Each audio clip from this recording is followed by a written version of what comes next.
vous propose de prendre vos Bibles. On va aller dans Matthieu au chapitre 10.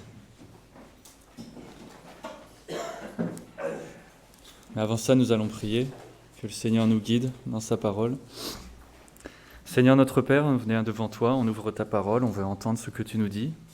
On prie que tu ouvres le cœur de chaque personne ici pour recevoir ce que tu nous dis, que ton esprit prenne cette parole que tu as inspirée et l'utilise en nous de manière active pour nous enseigner, nous conforter, nous corriger, nous dire vraiment ce que tu es, ce que tu veux, ce que tu as fait, que nous puissions vraiment le comprendre et que ça change notre vie. Donc on prie maintenant que tu donnes à chacun ce dont il a besoin maintenant, par ta grâce. Nous prions au nom de Jésus. Amen. Alors, on va aller dans Matthieu chapitre 10, à partir du verset 1. Vous êtes prêts? C'est bon? Ok. Puis, ayant appelé ses 12 disciples, Jésus leur donna le pouvoir de chasser des esprits impurs, de guérir toute maladie et toute infirmité. Voici les noms des 12 apôtres. Le premier, Simon, appelé Pierre, André, son frère, Jacques, fils de Zébédée, Jean, son frère, Philippe et Barthélemy, Thomas et Matthieu, le publicain, Jacques, fils d'Alphée, et Thaddée, Simon, le Cananite, et Judas l'Iscariote, celui qui livra Jésus. Tels sont les 12 que Jésus envoya, après leur avoir donné les instructions suivantes. N'allez pas vers les païens, n'entrez pas dans les villes des Samaritains, allez plutôt vers les brebis perdues de la maison d'Israël. Allez, prêchez et dites, le royaume des cieux est proche. Guérissez les malades, ressuscitez les morts, purifiez les lépreux, chassez les démons. Vous avez reçu gratuitement, donnez gratuitement. Ne prenez ni or, ni argent, ni monnaie dans vos ceintures, ni sac pour le voyage, ni 2 tuniques, ni souliers, ni bâtons, car l'ouvrier mérite sa nourriture. Dans quelque ville ou village que vous entriez, informez-vous s'il s'y trouve quelques hommes dignes de vous recevoir, et demeurez chez lui jusqu'à ce que vous partiez. En entrant dans la maison, saluez-la, et si la maison en est digne, que votre paix vienne sur elle. Mais si elle n'en est pas digne, que votre paix retourne à vous. Lorsqu'on ne vous recevra pas et qu'on n'écoutera pas vos paroles, sortez de cette maison ou de cette ville, secouez la poussière de vos pieds, et je vous le dis en vérité, au jour du jugement, le pays de Sodome et de Gomorrhe sera traité moins rigoureusement que cette ville-là. Donc ici, on a un des 3 récits dans lesquels Jésus envoie ses disciples pour prêcher, pour annoncer la bonne nouvelle. Donc, il y a celle-ci, avec les 12 apôtres, pour Israël. Ensuite, il y a, quand il envoie un peu plus de disciples 2 par 2. Et puis finalement, à la fin du livre de Matthieu, Matthieu 28, il a le grand mandat pour tous les disciples, pour toujours jusqu'à temps que Jésus revienne, d'aller proclamer, faire des disciples et tout ça et tout ça. Donc il y a ces trois moments progressivement. Et donc là, c'est le premier. Pourquoi il est spécifique? Parce que déjà, Jésus envoie les 12 apôtres seulement, dans un premier temps. Pas tous les disciples. Tous les croyants sont des disciples de Christ, mais ne sont pas forcément des apôtres. Okay? Des apôtres, il y en a eu 12. Des apôtres de Christ. Un apôtre, c'est un envoyé. On peut être envoyé par plein d'autres choses. Dans les épîtres, on nous parle des envoyés de différentes églises. Là, on parle des apôtres de Christ. Qu'est-ce qui fait un apôtre de Christ? C'est une personne qui a rencontré Christ ressuscité en personne, qui a été choisie et envoyée avec cette mission spécifique de représenter Christ de cette manière, comme il vient de le décrire, et qui a reçu de Christ une autorité et un pouvoir particulier, comme on vient de le lire pour eux. Ça fait un apôtre de Christ. Il y a quelques personnes aujourd'hui qui se prétendent être des apôtres de Christ, et c'est un peu bizarre. Une fois, j'ai écouté une entrevue où la personne disait, c'était les 2 personnes de la même église, donc il n'essayait pas de le piéger ou quoi que ce soit. Il lui disait, est-ce que tu peux expliquer aux gens pourquoi tu es un apôtre de Christ? Qu'est-ce que c'est un apôtre de Christ? Et la personne a dit, un apôtre, c'est un influenceur de sa société. Et j'avoue que ça m'a confus un peu. Je me suis dit, tiens, c'est pas la définition que je vois dans ma Bible, ça, mais bon. Peu importe. Dans la Bible, on voit vraiment un apôtre de Christ. Il est envoyé par Christ avec une mission et un pouvoir particulier, une autorité, qui vont ensemble. Et si vous regardez bien, ils sont envoyés pour proclamer et faire les mêmes choses que Jésus a fait dans les chapitres 8 et 9 juste avant de Matthieu. Pour que les gens, quand ils les voient, c'est comme s'ils voyaient Jésus lui-même des 2 premiers chapitres. Il répand ça plus grand avec eux. Mais c'est la même chose. Donc il leur demande de rejeter les démons comme Jésus a fait, ce qui veut dire aussi de rejeter les doctrines mauvaises que les démons inspirent aux gens, de démentir les mensonges que les démons donnent aux gens. Tout ce qui est mauvais, tout ce qui est péché, parce que les démons, c'est ce qu'ils font, ils trompent les gens, ils leur disent des choses qui sont fausses, mais ça a l'air vrai parce que ça a l'air intéressant sur le moment, ou c'est vraiment insistant.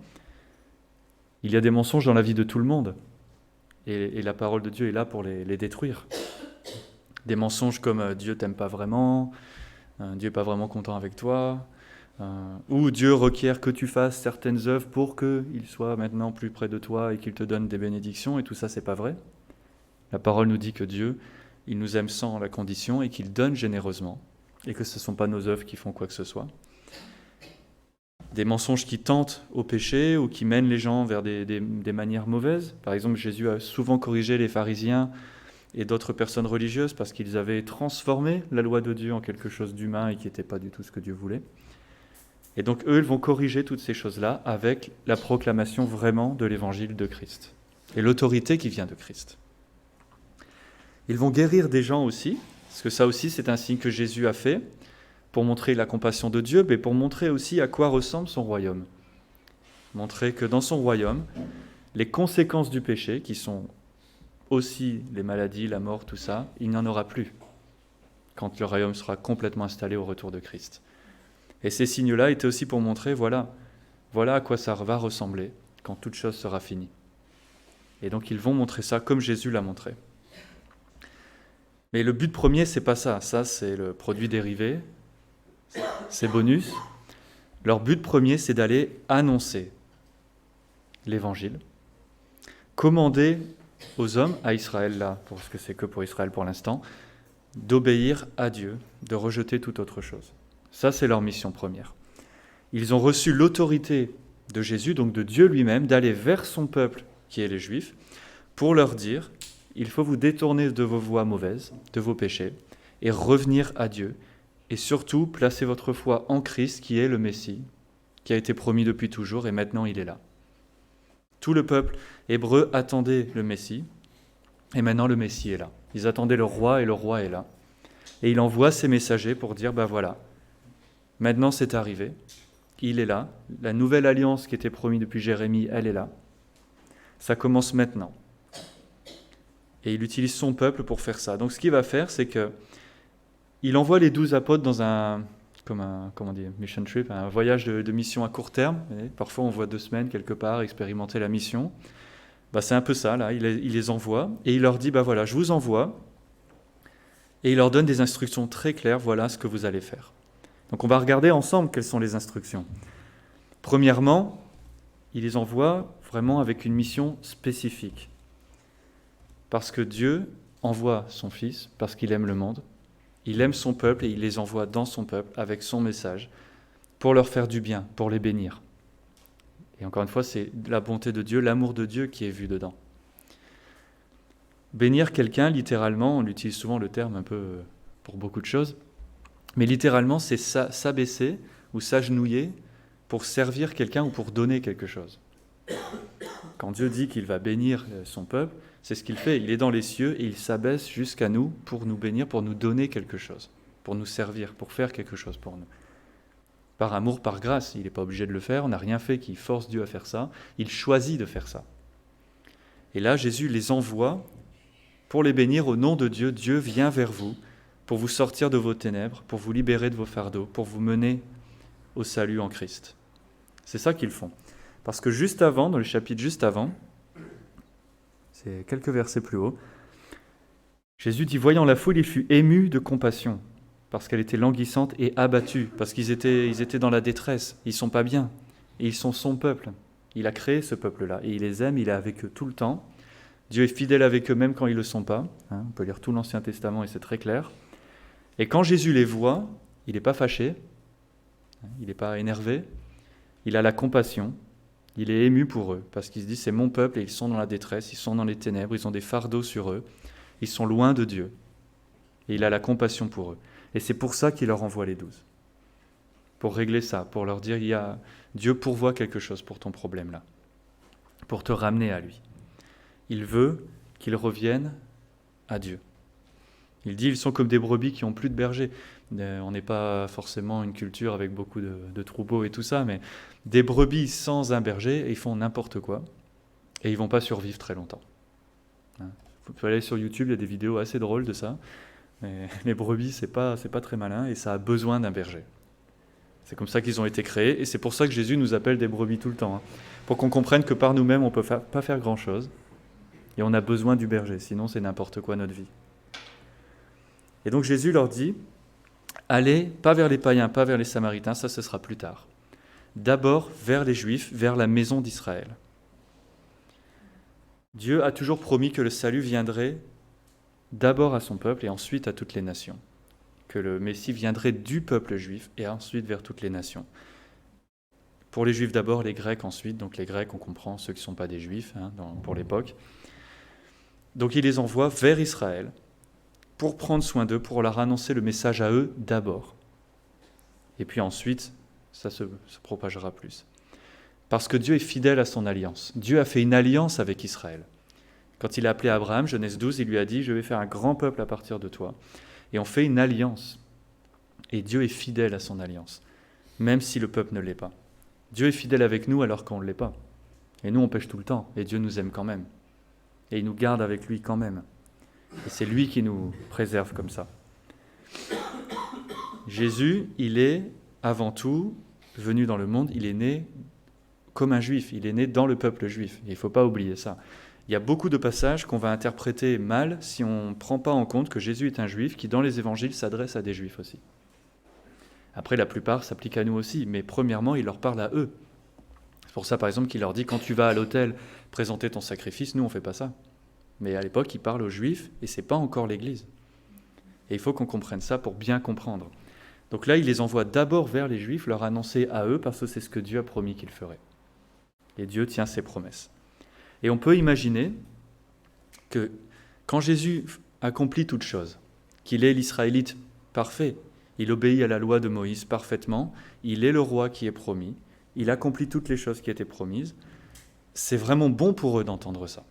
Ils sont le peuple juif depuis très longtemps, ils attendent ça depuis très longtemps, et finalement Jésus vient et leur dit « Je vais vous libérer du judaïsme dans lequel vous êtes maintenant, qui n'est pas ce que Dieu veut. » Et à la place, il leur donne la bonne nouvelle que s'ils se placent leur foi en lui et rejettent leurs péchés, ils sont sauvés, ils ont le repos, ils ont un joug léger, et ils sont libérés de toutes ces choses, de tous ces commandements que les religieux, les personnes religieuses avaient ajoutés.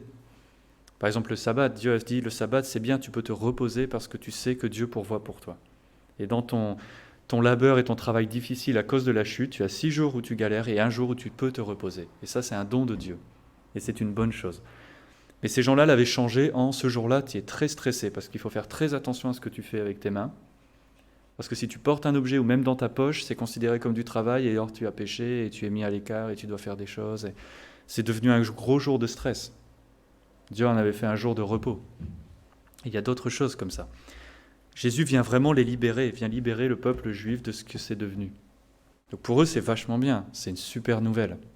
Et il faut imaginer à leur place comme c'est une très bonne nouvelle d'entendre ça. Et donc on peut comprendre que pour les 12 apôtres, là, ils sont vraiment très, très enthousiastes de donner cette nouvelle-là à leur peuple, parce qu'eux déjà l'ont reçu, que le peuple le reçoive aussi. On est libéré de toute cette religion accablante, grâce à Christ. C'est une super nouvelle, c'est un super message. Vous imaginez qu'ils ont dû se dire wow, « c'est incroyable, il faut que j'aille dire à tout le monde ça ». Et en même temps, il faut comprendre que c'est aussi un message très dangereux qui ne va pas être bien reçu par tout le monde, parce que les gens du peuple, eux, ils vont être contents, tu les libères de leur fardeau, mais les gens qui posent les fardeaux, eux, ils ne vont pas être contents avec ça. Et ils vont être persécutés à cause de ça. Et Jésus préviendra de ça. À cause de ça, on va vous rejeter en dehors des synagogues, donc en dehors de la vie sociale, et on va vous battre et on va vous mettre dans la prison, parce que ce n'est pas un message qui plaît à tout le monde. Dire à des gens qui ont le pouvoir, maintenant tu ne l'as plus, ça ne plaît pas. Beaucoup de gens vont être offensés par ce message. Donc il y a ces deux aspects en même temps. C'est aigre-douce un petit peu, il y a les deux. Mais Jésus leur dit, voilà, votre mission principalement, c'est le message que vous allez donner. C'est ça qui est le cœur de la mission. Ce n'est pas ce qui l'entoure. Ça sert le message. Le cœur, c'est le message. Verset 7, il dit quel est le message. Allez, prêchez et dites, le royaume des cieux est proche. Donc c'est super simple comme message. Quand c'est simple, il faut le dire, on devrait être content quand c'est simple. Et c'est le thème principal de tout l'évangile de Matthieu d'ailleurs. Jésus est le roi, le royaume est là, son règne est là, c'est ça. Tous les 28 chapitres, c'est pour ça. Pour dire aux Juifs, l'évangile de Matthieu était écrit pour les Juifs, premièrement, le roi qu'on attendait est là, son royaume est là, et voilà comment tu peux en être sûr. Parce qu'il accomplit toutes choses, parce qu'il a la bonne généalogie, parce qu'il a résisté à l'ennemi, il a obéi à la loi, il est mort comme c'était promis, et il proclame le royaume. Donc ça c'est bien. Mais le thème, du coup, pourquoi il prêche ça? Pour leur dire, si le royaume est là, si maintenant le règne est là, le roi est là, parce que c'est ça que ça implique, il faut que tu te prépares et que tu le reçoives. Et c'est un appel à se préparer et à recevoir Christ, le roi, le sauveur qui vient. Il leur a donné l'autorité de proclamer ça. À l'époque, quand il y avait un roi, il avait des héros, héros dans le sens de messagers, qui allaient proclamer partout dans les provinces, voilà ce que le roi a dit. Et c'était une grosse responsabilité, c'était sérieux. Ils avaient un texte, ils allaient partout et ils lisaient exactement le texte du roi. Ils n'avaient pas le droit de changer, pas le droit d'ajouter un truc, d'enlever un truc. Ils allaient proclamer exactement ce que le roi a dit, parce que c'était le seul moyen de faire à l'époque. Et donc les prophètes faisaient ça dans l'Ancien Testament, maintenant les apôtres font ça pour le peuple d'Israël. Ils vont dire aux gens, le règne est arrivé, le roi est là, il faut que tu te prépares. Alors, les gens ont sûrement demandé, oui, ok, le royaume est proche. Alors, on se doute bien qu'ils n'ont pas juste dit ça, ils n'ont pas juste dit, le royaume est proche, puis ils vont dans la ville suivante. Parce qu'il y a plein de gens qui se seraient dit, ok, mais qu'est-ce que tu veux dire exactement? Reste un peu, explique-moi. Et Jésus leur dit, restez là un peu, passez du temps avec les gens. Pour leur expliquer. Royaume, ça veut dire roi, ça veut dire règne. Et qui c'est? C'est Jésus. Et ils vont leur dire, Jésus est le roi que vous attendez. Celui qui a été promis depuis toujours, c'est lui. C'est Jésus de Nazareth qui est là. De leur dire qu'il est roi, qu'il est Seigneur, qu'il est Dieu parmi nous. Il n'est pas juste un roi humain. Les Juifs d'aujourd'hui encore le disent, ils attendent un roi humain. Alors ce qui est assez intéressant, j'écoutais un rabbin expliquer ça sur YouTube une fois. Il disait, il est parfaitement humain, né d'un homme, d'une femme. Et juste après, il dit, il est sans péché. Bon, déjà, il y a une contradiction, parce que même Salomon et tous les passages de la Bible disent, aucun homme n'est sans péché, tous sont nés dans le péché. Donc déjà, ça ne marche pas. Il faut qu'il soit Dieu parmi nous pour être sans péché. Et c'est exactement qui Jésus est. Il est sans péché parce qu'il est Dieu parmi nous, pleinement homme, pleinement Dieu. Et ensuite, c'est un message du coup qui est difficile à croire, c'est pas facile. De nous-mêmes, on ne peut pas le prendre comme ça. De dire c'est Dieu qui est parmi nous, et cette personne-là que tu vois qui est pauvre, qui est itinérante, qui n'a pas de place pour poser sa tête, qui a un enseignant qui n'a même pas de credentials, de choses pour prouver son éducation, comme quand Paul dit aux Philippiens, il a eu l'enseignement de Gamaliel, le meilleur enseignement, il dit voilà de quelle école il montre ses diplômes en quelque sorte. Jésus, il n'a pas ça, donc ça requiert vraiment la foi. Il est le fils d'un artisan, il est lui-même un artisan, il vient d'une ville qui n'est pas franchement très bien réputée, ce n'était pas une destination de vacances. Nathaniel l'a dit lui-même, il a dit, est-ce qu'il y a quoi que ce soit de bon qui peut venir de là-bas? Oui, mais ça requiert la foi, parce que ce n'est pas évident comme ça, d'un point de vue mondain, d'un point de vue des choses physiques. C'est pas vraiment ça qu'on attendrait, mais c'est fait exprès, pour que par la foi que Dieu donne, les gens le reçoivent, et pas à cause de ce qu'il représente, les apparences dans le monde. Mais la foi nous fait voir Christ tel qu'il est vraiment. Et on ne voit pas un artisan qui se prétend enseignant et qui est itinérant comme ça. On voit Christ, le Fils de Dieu, qui est venu pour sauver, avec les yeux de la foi. Et les gens ont sûrement demandé, ok, Jésus c'est le roi. On l'attendait depuis toujours et il est là. Je suis prêt à recevoir ça. Je veux faire ce que vous me dites, je veux me préparer pour son retour. Il arrive, je reconnais ça. Comment je dois faire ça? Parce qu'il faut expliquer quand même. Et les apôtres étaient là pour expliquer, pour dire aux gens. Et dans la version de Marc, il explique, il donne un peu plus de détails dans Marc 6, et il dit, ils sont sortis Et ils ont prêché ou proclamé que les hommes doivent se repentir. Donc là, c'est plus précis déjà. Et ils ont dit aux gens, le roi est là, le royaume est là, qu'est-ce que je dois faire? Je dois me repentir. C'est-à-dire, je dois me détourner complètement de mon péché, de ce que je pensais être bien, de la manière dont je pensais qu'il fallait adorer Dieu, de ce que je pensais savoir de Dieu, selon leur connaissance, selon ce que les prêtres leur avaient enseigné. Te détourner de tout ça et te soumettre à Christ. Jean le Baptiste, il a fait la même chose. Il a dit aux gens, le royaume est là, le roi arrive. Le roi arrive et préparez-vous pour ça. Comment on fait? Aplanissez les sentiers. Préparez votre vie à le recevoir. Confessez vos péchés. Repentez-vous d'eux-mêmes. Détournez-vous de ça. Et préparez-vous à le recevoir, lui, à ce qu'il t'enseigne, ce qu'il te commande, ce qu'il te dit qui est bon pour toi. De faire sa volonté. Il faut se préparer pour ça. Les 12 sont allés prêcher, dire aux gens que la grâce de Dieu est venue pour les pécheurs. Ils vont voir les pécheurs dans leurs ténèbres et leur dire, dans son amour et dans sa grâce, Dieu vient à toi pour te dire que maintenant tu peux te détourner de ton péché et te soumettre à lui, à cause de lui. Ce qui est vraiment l'opposé, par exemple, de ce qu'a fait Jonas. Vous vous souvenez, Jonas, il est allé à Ninive pour leur dire, si tu ne te repens pas, c'est la destruction totale. Et c'est vrai aussi, mais il y a un temps pour chaque chose. Jésus, quand il vient la première fois dans les évangiles, il est venu pour leur dire, il y a une opportunité maintenant, le royaume est ouvert, tu peux entrer. Il reviendra pour juger et détruire toutes les choses, mais là, ce n'est pas le moment. Là, il vient pour dire, la grâce de Dieu vient vers toi pour te dire que là, maintenant, tu peux être sauvé. Que le royaume, du coup, les gens comprennent, surtout les Juifs de l'époque, ils savent ce que c'est le royaume de Dieu. Ils connaissent les Écritures, ils vont à la synagogue, ils entendent, pas tout, mais la plupart. Le royaume de Dieu, c'est Dieu qui vient pour restaurer toute chose comme ça aurait dû être s'il n'y avait pas eu la chute, le péché et tout ça. Il vient pour refaire toute chose nouvelle et parfaite, pour restaurer toute la création. Il vient pour régner sur toute sa création. Vous vous souvenez à l'époque, là, le livre des Juges, ils ne reconnaissaient pas le roi, il n'y avait pas le roi en Israël, chacun fait comme il voulait. Dieu vient pour restaurer tout ça, pour régner complètement, pour enlever tout le péché et toutes ses conséquences, progressivement, et remettre la création parfaite. C'est ça que Jésus est venu faire.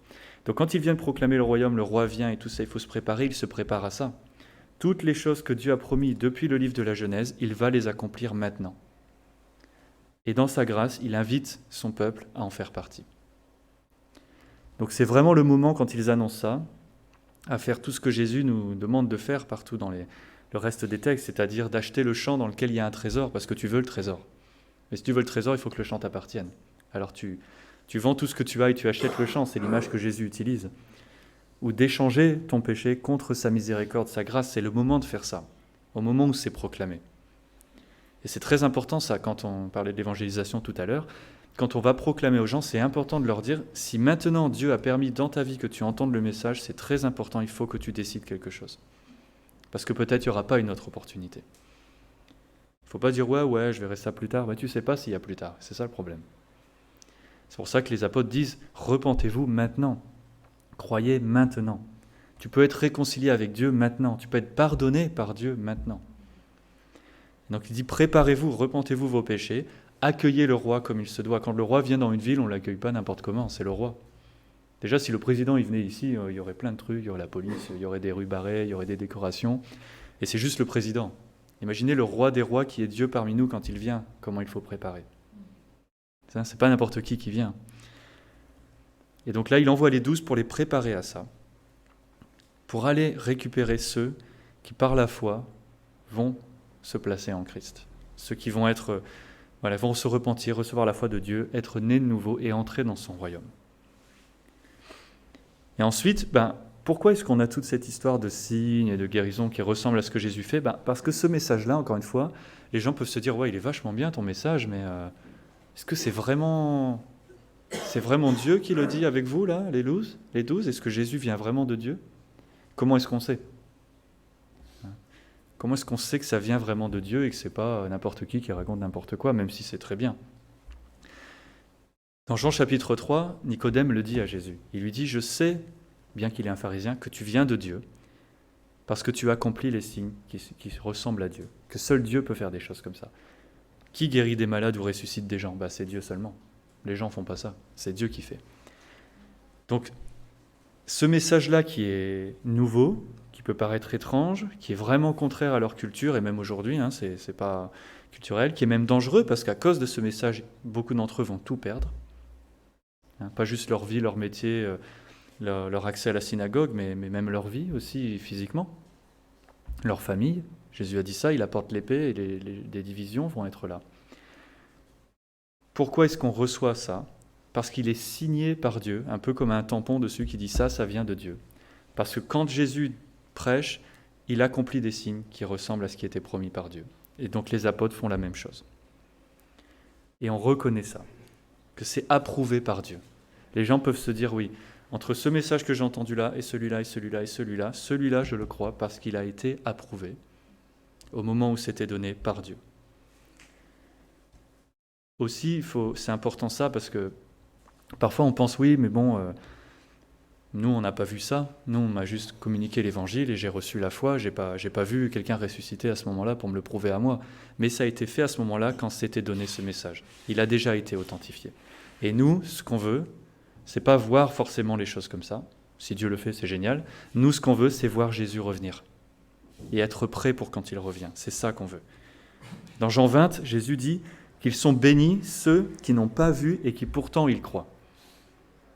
Ce qui veut dire que leur foi est encore plus grande, qu'ils placent leur foi vraiment. Dieu dit, voilà ce qui a été dit, voilà ce qui a été fait avec. Ça, ce sont des récits de gens qui ont vu ces choses-là. Et on place notre foi dedans. Et nous, c'est ça qu'on veut voir. Il y a un passage dans Pierre, dans le 2e épître de Pierre, qui est intéressant. Pierre était un des 3 qui étaient présents à la transfiguration. Donc s'il y en a un qui a vu les choses les plus incroyables, c'est lui et les 2 autres. Il a vu Christ transfiguré. Que c'est très difficile à décrire. Et c'était tellement choquant pour lui qu'il ne savait pas trop quoi dire. Et il a dit, bon, on va construire des tentes pour tout le monde. Parce qu'il ne savait pas quoi dire, parce que c'était incroyable ce moment. Et on comprend ça. Mais dans le 2e épître de Pierre, au chapitre 1, verset 18, il dit qu'il était là, il a vu ça. Il dit, et nous avons entendu cette voix venant du ciel, verset 18, lorsque nous étions avec lui sur la montagne. Il dit, mais nous tenons pour d'autant plus certaine la parole prophétique à laquelle vous faites bien de prêter attention. Pierre est en train de dire, même moi, pour encourager les gens, parce que là il parle à une 2e génération, ceux qui n'ont pas vu Jésus en personne, ceux qui n'ont pas vu ces choses-là. Et il leur dit à eux, même moi qui ai vu ces choses-là, c'est pas ça qui est la fondation de ma foi, c'est la parole de Dieu qui est la fondation. Tout ce que Dieu dit et dans laquelle il place sa foi. Et donc il dit à cette 2e génération, et donc à nous aussi, notre foi, elle doit reposer sur la parole de Dieu, que Dieu a vraiment dit ça, qu'il a vraiment fait ça et que nous croyons ça. Parce que même Pierre le dit. Donc ça, c'est important pour nous, de faire attention à ça, et d'aller, comme eux, proclamer, parce qu'on doit le faire. Matthieu 28 nous envoie proclamer, mais d'une manière différente. Il ne nous dit pas « allez ressusciter les morts » dans Matthieu 28. Il nous dit « allez proclamer, faites des disciples ». Mais on démontre toujours l'amour de Dieu, la compassion de Dieu. C'est juste d'une autre manière. Comment on le fait ? Jésus l'a dit. Tu prends soin des gens. Tu t'occupes d'eux vraiment. Tu leur dis pas juste un message d'évangile et tu les laisses dans une précarité comme ça. Parce que ça, c'est pas l'amour de Dieu, ça. L'amour de Dieu, c'est tu leur donnes l'évangile parce que c'est le plus important. Tu leur expliques qui Dieu est, ce qu'ils doivent faire pour être sauvés, mais tu prends soin d'eux aussi. Si quelqu'un a la soif, tu lui donnes à boire. S'il a faim, tu lui donnes un sandwich, mais tu lui expliques pourquoi tu fais ça. Et ça, c'est le défaut un peu des social justice aujourd'hui, c'est que les gens ont mis les choses un peu à l'envers. Il faut servir tous les besoins des gens et améliorer leurs conditions sociales, de vie, tout ça, c'est très bien. Mais il n'y a pas forcément quelque chose qui est prêché avec. Mais Jésus nous dit non, tu vas prêcher. Et quand tu prêches, quand tu leur annonces l'évangile, tu prends soin d'eux aussi. Mais il ne faut pas inverser l'ordre des choses. Ce que nous voulons voir, ce n'est pas juste les gens qui ont une meilleure vie, c'est des gens sauvés. Et ce n'est pas forcément des signes incroyables, même si Dieu peut le faire. Ce que nous voulons voir, c'est le roi lui-même revenir. Donc ça, c'est une chose. Ensuite, Jésus leur dit, pendant que vous faites ça, deuxième aspect, vous le faites gratuitement. Il leur dit, vous ne pouvez pas charger les gens pour ce que vous faites. Vous n'allez pas faire du business là. Et ça, c'est important aussi. Il leur dit, vous avez reçu gratuitement, vous devez donner gratuitement. Et ça, c'est important. Donc il leur dit, ne demandez pas de l'argent, ne prenez pas plein de choses avec vous pour recevoir des cadeaux, des choses comme ça. Parce qu'ils vont quand même proclamer un message qui est énorme, mais aussi faire beaucoup de signes, que beaucoup de gens prendraient ces signes-là pour faire de l'argent. Dans le livre des Actes, il y a des gens qui sont comme ça.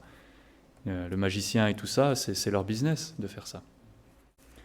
Et ça aussi, et on lit ça dans la parole et aussi dans d'autres écrits de l'Église primitive, un des signes de faux prophètes, de faux prêcheurs, prédicateurs, c'est qu'ils font ça pour demander de l'argent aux gens et qu'ils s'enrichissent aux dépens des gens. Et ça, c'est un des signes que ça ne va pas. Si vous connaissez le Didaché, qui est un tout petit livre mais très intéressant de l'Église primitive, juste après, où on voit comment ils se sont organisés, les toutes premières communautés, c'est très intéressant. Il dit, si quelqu'un vient dans ta ville pour prêcher, après 3 jours, s'il est toujours en train de rien faire et qu'il profite comme ça, alors il est sûrement un faux enseignant, tu le jettes dehors. Parce qu'il n'est pas venu et il se dit, je vais partager avec vous comme Paul faisait, et prêcher et prendre soin de vous et contribuer et travailler d'une certaine manière. Paul dit aux Thessaloniciens, si celui qui ne travaille pas, il ne doit pas manger. Lui, il vient pour profiter. Il a compris que si tu prêches des trucs, les gens vont te donner plein de choses et tu n'as pas besoin de travailler, c'est pas bon. Donc il dit, faites attention à ça. Aujourd'hui, on le voit, les faux enseignants, qu'est-ce qu'ils font ? Ils disent aux gens exactement ce qu'ils ont envie d'entendre. Ils ne vont pas les défier sur beaucoup de choses. Et ils s'enrichissent énormément alors que leurs congrégations sont plutôt pauvres, en fait. Ils vont dans des pays, même en Afrique ou quoi, pour prêcher la prospérité. Et en fait, la seule personne qui a la prospérité, c'est lui. Les autres gens, ils n'ont rien. Et Jésus a dit ça. Quand vous allez proclamer l'évangile, vous allez en mission comme ça, c'est pas pour devenir riche. Ça, c'est important. Une des caractéristiques des anciens, 1 Timothée 3, c'est qu'il n'est pas intéressé par l'argent. Il n'a pas cette tentation-là, et ce n'est pas pour ça qu'il est là. Il résiste à ça, ce n'est pas son but. Dieu ne nous a rien demandé de payer pour recevoir son message, son salut. Les 12 l'ont reçu gratuitement, Dieu les a appelés, il les a sauvés, il leur a donné son message. Donc il leur dit de faire la même chose. Parce que le salut, c'est le don gratuit de Dieu. Personne ne doit payer pour le recevoir. Personne ne doit dire, écoute, si tu me payes, je vais te dire la bonne nouvelle de Christ. C'est pas comme ça que ça marche. Dans Isaïe 55, il dit « Quiconque a soif, qu'il vienne vers l'eau, et celui qui n'a pas d'argent peut quand même acheter et manger. Qu'il achète du vin et du lait sans argent, sans prix. » Parce que c'est donné gratuitement par Dieu, parce que Dieu a payé déjà, pour que nous, on ne paye pas. Tout l'évangile, c'est ça, c'est de dire « Tu as une dette immense, mais c'est Christ qui l'a payée à la croix. À toi, tu ne payes pas. Avec rien, pas avec tes œuvres, pas avec ton argent, pas avec rien. » Et il a acheté déjà notre salut, avec son sang. Et la dette qu'on avait envers Dieu à cause de notre péché, il l'a payée complètement. Et à la croix, déjà, il a dit, tout est accompli, tout est payé, tout est fait. Et maintenant, il dit, allez distribuer ça gratuitement. Dans Romains 3, il dit que nous sommes justifiés comme un don par la grâce de Dieu. Donc un don, encore une fois, si moi je te donne quelque chose, je ne vais pas te demander de l'argent. Ce n'est pas un don. Il dit, par la rédemption qui est en Christ Jésus, c'est-à-dire que Jésus a payé déjà. Donc nous recevons comme un don gratuit parce que Christ a payé. Et ça, c'est important. Une des choses qui avait vraiment fait démarrer la réforme avec Martin Luther à l'époque, au XVIe siècle, c'est que l'Église de l'époque demandait aux gens de payer pour leur salut et le salut des gens qui étaient morts dans leur famille aussi. Et il leur disait, si tu mets une pièce dans le coffre, il y avait une petite phrase comme quoi chaque fois que tu mets une pièce, elle fait un petit tintement, et ben ça veut dire une âme en plus qui est sauvée parce que tu as payé. Et ils allaient partout dans les villages pour dire aux gens, c'est comme ça que ça marche. Les gens, ils ne savaient pas, ils n'avaient pas la Bible. Donc ils leur disaient, bon, c'est comme ça que ça marche. Oui, moi je vais te sauver, je voudrais que mon grand-père qui est mort, il soit sauvé aussi, je vais payer. Et ça, c'est une des choses qui avait vraiment lancé la réforme pour dire, non, ça c'est vraiment pas bon, c'est pas l'évangile, ça ne peut pas marcher comme ça. On n'achète pas son salut et surtout pas avec de l'argent. C'est le don gratuit de Dieu et nous sommes sauvés par la grâce, au moyen de la foi, seulement. Donc Jésus leur dit, vous allez comme ça et ce n'est pas pour recevoir quoi que ce soit. Pourquoi ? Parce que Dieu pourvoit pour tous leurs besoins. Donc pourquoi ils peuvent partir comme ça et nous aussi pour proclamer gratuitement ? Parce qu'on croit vraiment que Dieu pourvoit pour tous nos besoins. Et donc on n'a pas besoin de s'inquiéter de ça, on peut se concentrer sur notre mission. Ils ne servent pas pour faire un profit, ils servent parce qu'ils ont l'assurance qu'ils vont manquer de rien, qu'ils auront à manger, qu'ils auront une maison qui va les accueillir, qu'ils ne seront pas tout nus dans la rue, quelqu'un va leur donner un manteau. Jésus, il a dit, il n'a rien pour poser sa tête, tout ça, il n'a pas une maison. Ils lui ont dit, mais où tu habites? Il a dit, viens, tu vas voir, j'en ai pas. Mais il a toujours eu ce dont il avait besoin. Dieu a pourvu tout le temps, et pour eux aussi, et pour nous aussi. Paul, vous regardez dans les Épîtres et dans les Actes, Paul n'a jamais demandé à l'église dans laquelle il allait de payer pour quoi que ce soit. Soit il travaillait, soit il était soutenu par une église qui l'envoie. Toujours. Dans l'Ancien Testament, Dieu avait mis ce système que ceux qui servaient dans le temple à l'autel pour faire les sacrifices, ils se nourrissaient eux et leurs familles de ce qui restait du sacrifice, parce que tout n'était pas consumé. Donc, c'est-à-dire que pour eux, il travaillait toute la journée à faire le sacrifice pour les gens, et le soir, il avait barbecue pour sa famille. C'est quand même bien. Ce qui est encourageant pour nous, parce que dans le millénium, après, quand Christ revient, il y aura des sacrifices, ça veut dire qu'il y aura du barbecue pour tout le monde. Et c'est quand même bien. Dans le Nouveau Testament, on lit que celui qui vit par l'évangile, qui prêche l'évangile, vivra par l'évangile. C'est-à-dire que celui qui fait vraiment de sa mission d'aller proclamer comme ça, d'aller servir l'Église comme ça, par l'Église, par l'évangile, Dieu pourvoira pour lui. Et il manquera de rien. Et c'est ce qu'on voit ici, on le voit dans d'autres passages. Donc, l'appel est de vivre comme Christ, de faire la mission vraiment la priorité, de vivre humblement, simplement et de se reposer sur Dieu, croyant qu'on ne manquera de rien. La prière que Jésus donne, c'est ça. Donne-nous chaque jour notre pain quotidien.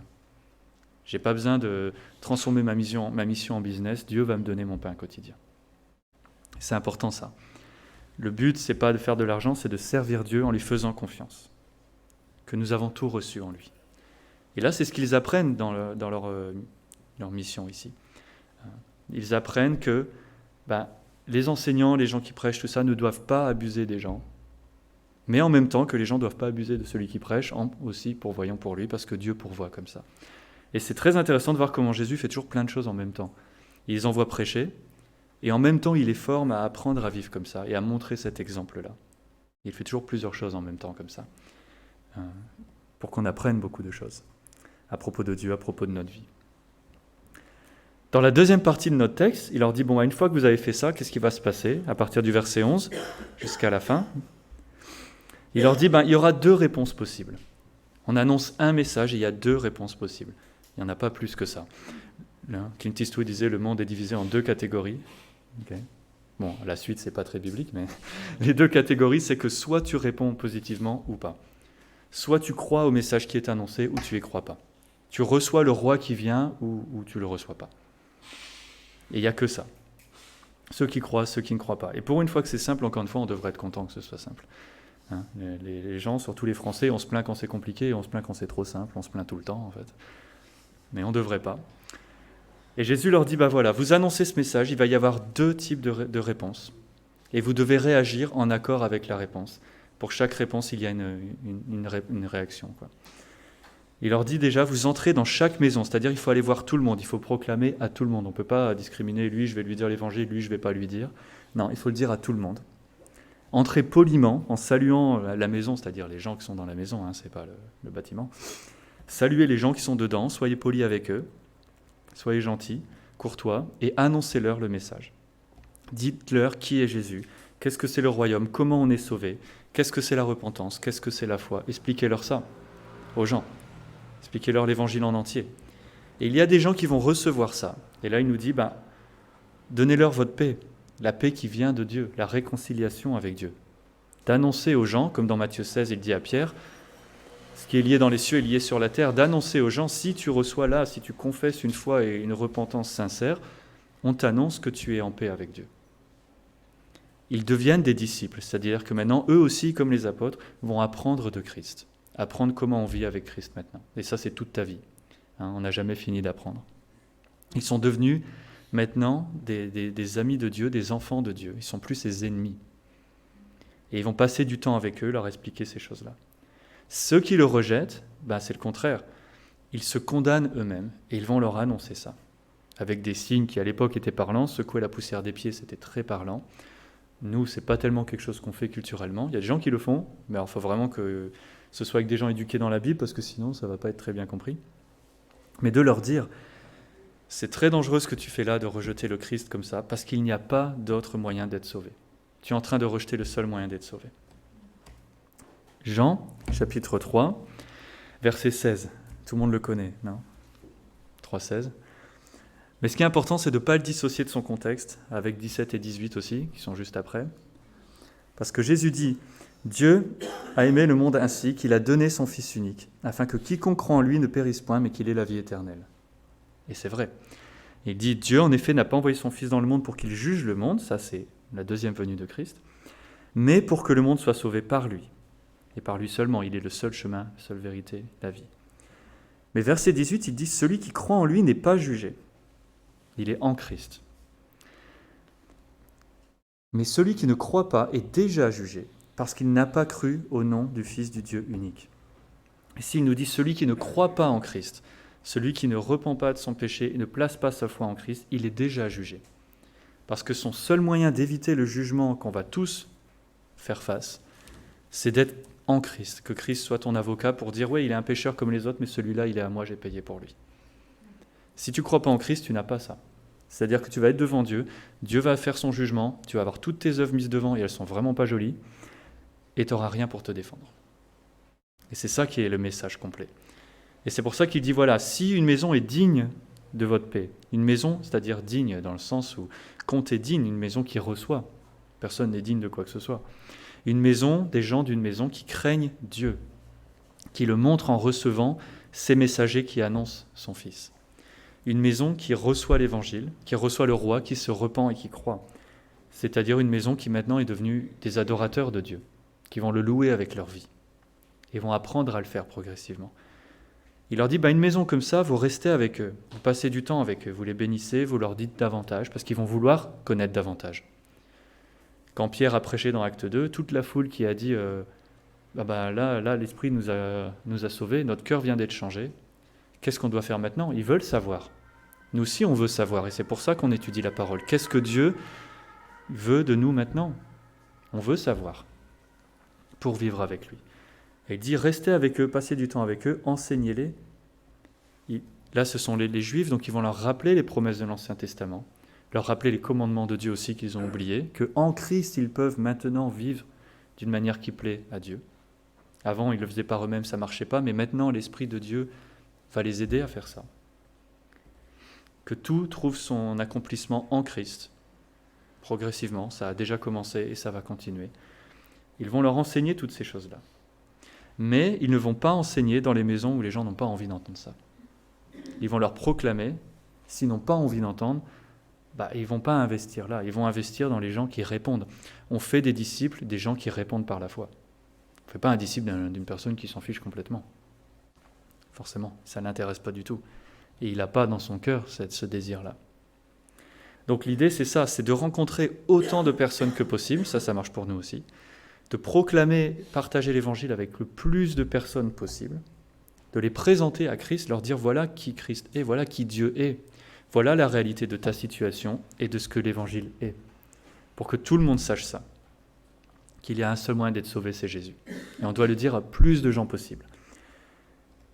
Et ensuite, avec ceux qui reçoivent, passer du temps là, en faire des disciples, développer des relations, les aider à grandir, à marcher avec Christ, à construire leur communauté. C'est ce qu'on voit Paul faire dans le livre des Actes. Il va dans les villes, il prêche, et avec ceux qui reçoivent, il commence une église là, une communauté. Et il les enseigne, il forme des gens, des leaders chez eux, pour que ça puisse grandir tout seul, et puis ensuite il continue. Donc c'est ça l'idée. Et ça, déjà on est commandé de faire ça, mais ça vaut le coup de faire ça, parce qu'il faut penser que toute personne, peu importe qui c'est, toute personne qui reçoit Christ par la foi et qui est sauvée, c'est notre frère ou notre sœur pour toute l'éternité. Donc ça vaut le coup de passer du temps avec eux et d'annuler un rendez-vous pour passer du temps avec eux, pour leur enseigner les choses de Dieu. C'est important quand même. Il faut essayer de penser beaucoup de choses en termes d'éternité comme ça. Ça aide à avoir les bonnes perspectives sur les choses. Mais alors ça, c'est pour les maisons qui sont dignes. Passe du temps, enseigne-les, fais-en des disciples, aide-les à grandir en Christ, à atteindre la maturité spirituelle. Les maisons indignes, c'est le contraire, ils rejettent Dieu.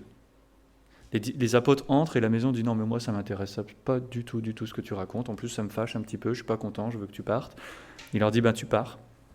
Tu pars, mais tu leur annonces qu'ils sont condamnés à cause de ça, avec cette histoire de poussière. que même la poussière qui vient des pieds, elle est considérée comme impure et on n'en veut pas et on la retire des chaussures. Parce que c'est pas bon ici, parce qu'ils ne se soumettent pas au roi. Ils ne reçoivent pas ni son message, ni ses messagers, ni le roi lui-même, ni le Christ. Et donc en signe de jugement, il leur annonce ça. Et Paul a fait ça aussi, quand il prêchait dans les villes, quand les gens n'ont vraiment rien reçu, il leur a dit, moi je vous ai annoncé les vraies choses, par amour pour vous, et maintenant vous les rejetez. C'est votre responsabilité. Alors ça ne veut pas dire qu'on abandonne sur les gens, mais ils sont responsables de ça. Alors qu'est-ce qu'on peut faire ? On prie pour eux. Et si on a une autre opportunité de leur partager encore, on le fera. Si on peut leur montrer, les aimer au nom de Dieu et leur montrer l'amour de Dieu, on va le faire quand même. Pour espérer qu'ils changent. Il y a des gens qui résistent, mais heureusement, merci Seigneur, un jour, ils finissent par être sauvés quand même. On n'abandonne jamais sur personne tant qu'ils sont vivants. Même sur leur lit de mort, des personnes sont sauvées. Ça, c'est important. Mais on voit bien ici que l'évangile, il y a un évangile, mais il est une bonne nouvelle pour ceux qui croient et il est une nouvelle de condamnation pour ceux qui ne croient pas. Et on doit dire ça aux gens aussi. Il ne faut pas qu'on arrête notre message trop tôt. Il faut qu'on leur dise la réalité des choses. Jésus, il n'a jamais rien caché à personne. On vient de le lire dans Jean 3. Il leur a dit, tu reçois mon message, tu es sauvé, tu ne le reçois pas, tu es condamné. Il faut qu'on dise ça aux gens.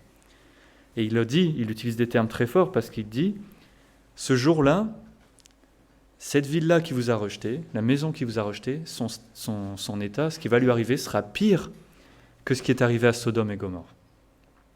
Et les gens à qui il s'adresse, ils savent ce qui est arrivé à Sodome et Gomorrhe, et vous le savez sûrement aussi. Mais ils ont préféré leur péché et grandir dans leur péché, pas du tout écouter Dieu, et ils ont été détruits complètement. Il ne restait plus rien, et c'est Dieu qui a fait ça. C'est Dieu qui a détruit ces villes-là. Et il ne restait vraiment plus rien. C'était la destruction totale. Et là, il dit, pour eux, ça sera encore pire que ça. Alors, c'est difficile à imaginer, mais pire que Dieu lui-même qui détruit complètement 2 villes, 2 très grandes villes. Pourquoi ?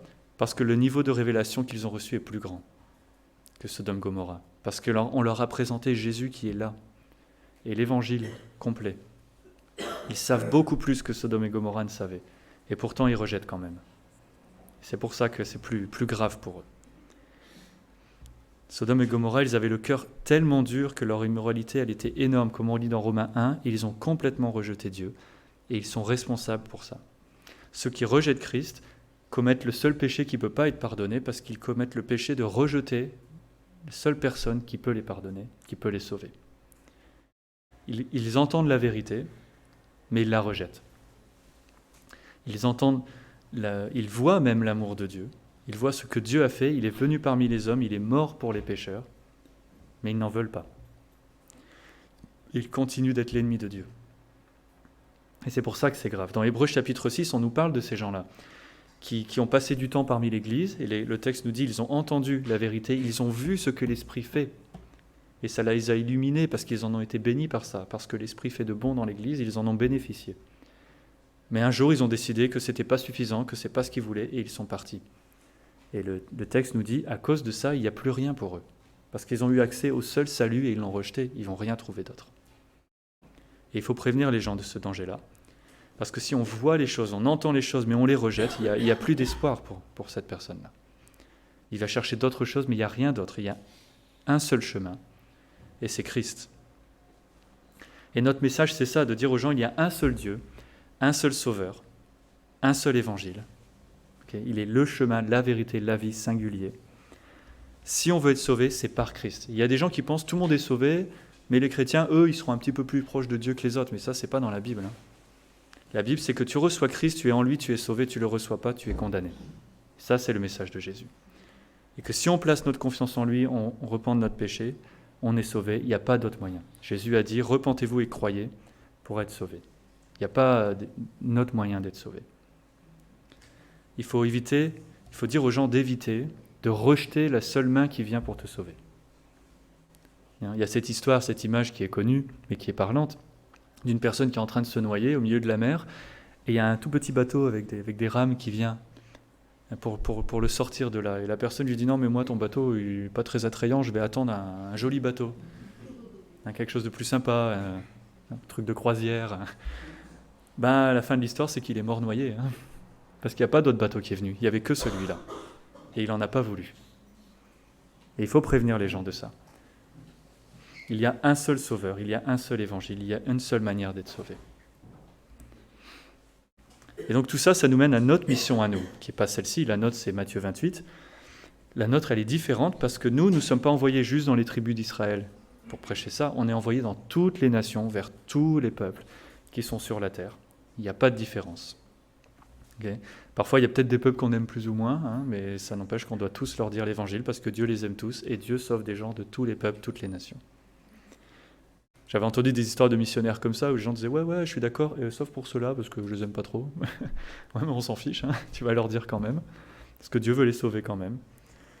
Et de remarquer que nous sommes mandatés pour ça, okay, nous sommes commissionnés pour ça. Dans l'Évangile, on ne voit jamais Jésus qui dit « Bon alors mes disciples, je cherche des volontaires pour aller à l'évangélisation. » Non. Il dit « Tous les disciples sont commandés d'aller et de proclamer l'Évangile et de faire des disciples. » D'aller dans toutes les nations, de baptiser les croyants, de les faire entrer dans l'Église et de leur enseigner à obéir à tout ce que le Seigneur a commandé. Et ça, c'est pour tout le monde, tous les chrétiens. Parfois, on pense « Oui, mais moi, je ne suis pas un évangéliste. » Peut-être, moi non plus. Mais, d'une manière ou d'une autre, tu dois participer à cette œuvre-là. Et chacun avec son rôle, son don particulier, il y a comme une chaîne, un peu, une chaîne qu'on forme ensemble, depuis dehors jusqu'ici, où certains vont aller à l'extérieur chercher les gens, d'autres vont les accueillir ici, d'autres vont les enseigner, d'autres vont prier avec eux, d'autres vont passer du temps. Mais on participe tous d'une manière à partager l'évangile, faire des disciples. Timothée, c'était un pasteur, un enseignant, et Paul lui a dit « Fais le devoir d'un évangéliste. Partage l'évangile d'une manière ou d'une autre. » Il faut qu'on le fasse parce qu'on est commandé de le faire. Ce n'est pas une option pour certains. On a les cours majeurs et après on prend des options. Non, ça c'est pour tout le monde. On doit aller proclamer à tout le monde que Jésus est venu, qu'il est Dieu fait chair, il est venu, il est mort pour le péché, il est mort pour les pécheurs. Que nous sommes justifiés par la foi en lui, que nos péchés sont pardonnés par lui, qu'on est réconciliés avec Dieu grâce à lui, et que la vie éternelle est possible seulement en lui, seulement par Christ. C'est très simple, encore une fois, mais ça ne veut pas dire que c'est facile, ça va demander du temps et de la foi aux gens, aussi de le recevoir, mais de faire comprendre aux gens l'importance de ça et aussi l'urgence de ça, de prendre une décision dès que possible, au moment où on leur annonce. Moi, j'ai parlé avec plein de gens qui m'ont dit « Ouais, je verrai ça plus tard ». Et j'ai dit ouais, « C'est dangereux quand même ce que tu fais. Tu vis dangereusement. » Parce qu'on parle d'éternité. Tous les gens sont des pécheurs devant un Dieu saint qui est en colère contre le péché. Et la seule manière d'échapper son jugement, c'est Christ. Et tous les chrétiens ont la mission d'aller proclamer ça. Okay. Donc prions dans ce sens. Seigneur notre Père, on te remercie. D'ailleurs, d'abord pour ce que tu as fait, surtout en Christ, que tu es venu ici accomplir les choses à notre place et mourir à notre place pour nous sauver, que tu es ressuscité pour que nous soyons ressuscités avec toi, que tu nous proclames ça, que ton amour et ta grâce a accompli ces choses pour nous parce que nous sommes incapables de venir à toi. Mais tu es venu pour pourvoir le moyen de nous amener à toi. Et on voudrait te prier que tu nous aides à avoir cette mission vraiment toujours devant nous, chaque jour, de pouvoir saisir chaque opportunité que tu présentes, chaque personne que tu mets sur notre chemin pour leur témoigner à propos de toi, leur dire à propos de la bonne nouvelle, les prévenir de leur situation et de l'option que tu proposes d'être sauvé par ton Fils. On te prie que tu nous aides à grandir dans notre foi, à développer les dons que tu nous as donnés afin de participer dans cette grande œuvre, d'aller rassembler ton peuple de toutes les nations avant ta venue. Et on a vraiment hâte de ton retour, Seigneur, pour être dans ta présence. Mais en même temps, on te remercie que dans ta grâce, tu es patient et tu endures les choses mauvaises davantage, juste pour sauver davantage de personnes. Et donc on te loue et on te remercie pour ta grâce, ton amour, ta patience, ta miséricorde. Et on te prie vraiment que par ton esprit, tu nous galvanises, tu nous encourages, tu vraiment nous formes pour aller proclamer sans peur, par la foi, et rassembler tes enfants. Et on te prie au nom de Jésus. Amen.